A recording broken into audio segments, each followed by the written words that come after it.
La toute première expérience que j'ai eue avec un collaborateur qui n'était pas conforme s'est produite lors de mes études à l'École supérieure de commerce de Bordeaux avec, avec Madame Haribé, pour ceux qui l'ont fréquenté, dans ses cours qu'elle nous donnait d'économie aussi d'institutions européennes.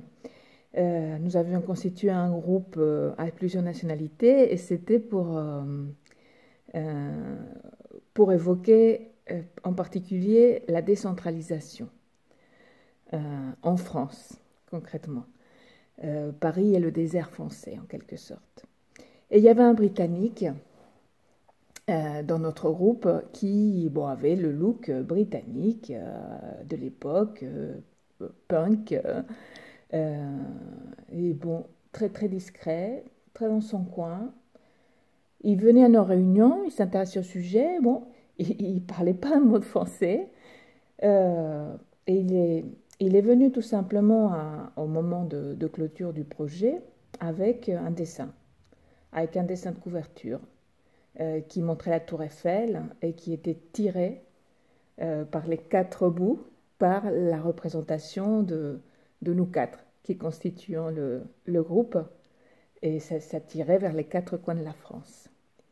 Madame Haribey nous a mis une mention très bien pour le contenu, mais a dit surtout pour la couverture.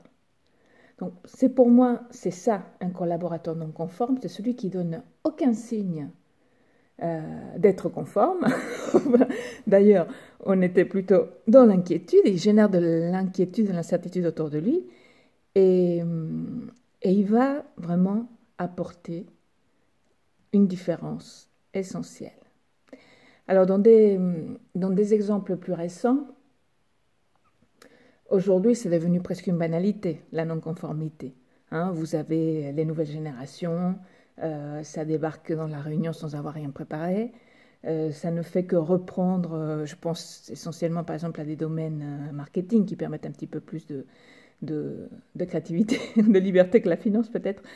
Avec, si on est dans une industrie pharmaceutique par exemple, la personne va arriver avec quelque chose, un exemple de campagne, un exemple de procédé ou de nouveauté qui viendrait de la grande distrib. Et elle débarque comme ça en réunion, elle ne prévient pas, elle ne prend pas le temps d'une autorisation hiérarchique ou d'une validation entre pairs et autres, elle va poser ça devant le directeur général et ça va marcher. Donc c'est vrai qu'aujourd'hui c'est devenu plus courant, des personnalités atypiques, mais moi mon point c'est pas tellement ces sortes de fulgurances, c'est plutôt comment une institution aujourd'hui, comme une entreprise avec tout le contrôle qui lui est possible des process, via essentiellement justement l'informatique, le digital, cette entreprise laisse des marges à ses collaborateurs pour pouvoir expérimenter et permet que par moment il y ait des sortes de clusters, parce que pour moi personne ne peut vraiment durablement apporter une personnalité atypique. Cette entreprise permet des rassemblements, des moments, enfin des sortes de moments d'épiphanie, où il y a la rencontre de plusieurs idées, conformes, pas conformes, et que ça produit quelque chose d'inattendu.